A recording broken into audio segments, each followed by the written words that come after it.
बोलिए समीर जी, जवाब नहीं मिल रहा है क्या?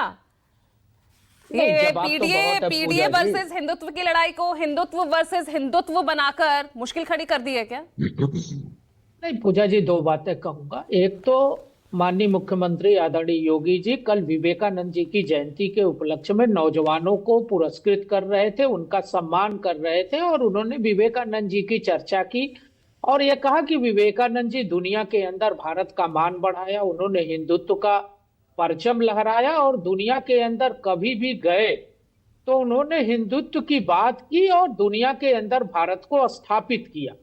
ये दो तीन बातें माननीय मुख्यमंत्री जी ने कल युवाओं के बीच में कही थी। दूसरा एक बात और मैं कहना चाहता हूँ, राजीव जी स्क्रीन पर नहीं है, अभी राजीव जी हिंदुत्व की परिभाषा बता रहे थे, राजनीतिक परिस्थिति बता रहे थे।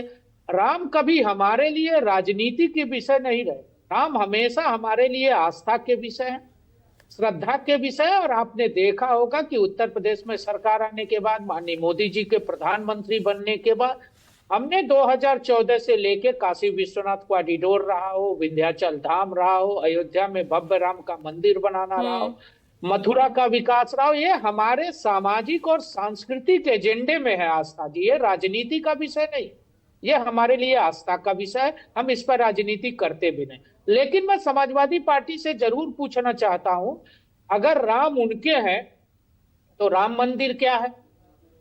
कार सेवकों पर गोली चलाने वाले लोग, आतंकवादियों का मुकदमा वापस लेने वाले लोग, माफियाओं की गोद में बैठ के सत्ता प्राप्त करने वाले लोग, दंगा कराने वाले लोग और दंगाइयों को सम्मानित करने वाले लोग। मुजफ्फरनगर का सबसे बड़ा दंगा 2013 में हुआ था पूजा जी। अखिलेश यादव कह रहे हैं कि श्री राम से, अखिलेश यादव कह रहे हैं 2024 में जो डेंट आपको पड़ा, जिस राम मंदिर की बात आप लगातार करते रहते हैं, वो प्राण प्रतिष्ठा जहां पर की गई, वहीं के लोगों ने आपका साथ नहीं दिया।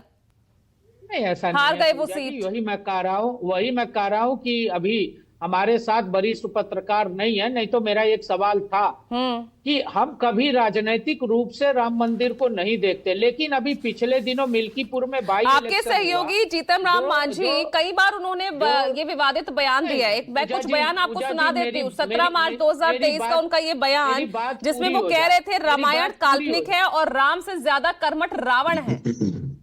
मेरी बात पूरी हो जाए पूजा जी।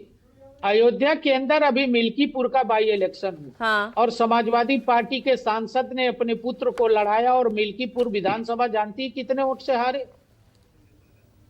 उनकी जमानत जब्त हो। मैं पूछना चाहता हूं कि अभी 10 बाई इलेक्शन उत्तर प्रदेश के अंदर हुए, मैनपुरी के अंदर जिस सीट को अखिलेश यादव ने छोड़ के, लेकिन बाई इलेक्शन तो देखिए, सुनिए ना समीर जी, बाई इलेक्शन तो वैसे भी सत्ताधारी जो पार्टी है उनके पक्ष में जाते हैं। ऐसा नहीं है पूजा जी। हाँ, कुदरकी में 60% मुसलमान है, जो ये हिंदू मुसलमान की राजनीति करते हैं। कुदरकी में 60% मुसलमान है। कुदरकी में इनकी जमानत जब्त हो गई। इनका प्रत्याशी मुसलमान था और हमारा प्रत्याशी हिंदू था। अगर उस हिंदू को मुसलमानों ने वोट नहीं दिया तो अब तो आप ही की पिच पर खेल रहे हैं। अब कैसे इसकी काट निकालेंगे समीर सिंह? सवाल तो यही है ना, आप अपने हार्ड हिंदुत्व के तहत आप ये सब बयानबाजी यहाँ पर होती है, वो सॉफ्ट हिंदुत्व के तहत आपको चुनौती दे रहे हैं। विकास की बात करते हैं, हम तरक्की की बात करते हैं। माननीय मोदी जी ने नारा दिया, सबका साथ, सबका विकास और सबका विश्वास। हम उत्तर प्रदेश में 13 मेडिकल कॉलेज से 63 मेडिकल कॉलेज पर पहुंच गए। हम 5 एक्सप्रेसवे के प्रदेश हैं। हम 3 जिले को बिजली नहीं देते।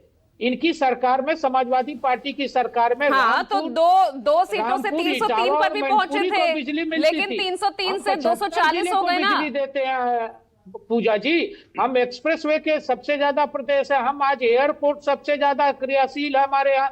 हम इंटरनेशनल एयरपोर्ट जो नोएडा जेवर में बना रहे हैं, वो कितना बड़ा एक एयरपोर्ट है, कभी समाजवादी पार्टी ने कल्पना भी नहीं किया होगा पूजा जी। हम विकास की बात करते हैं। कल्पना तो श्री राम ने भी नहीं की थी कि उनके नाम के सहारे सत्ता साधने की कोशिश होगी।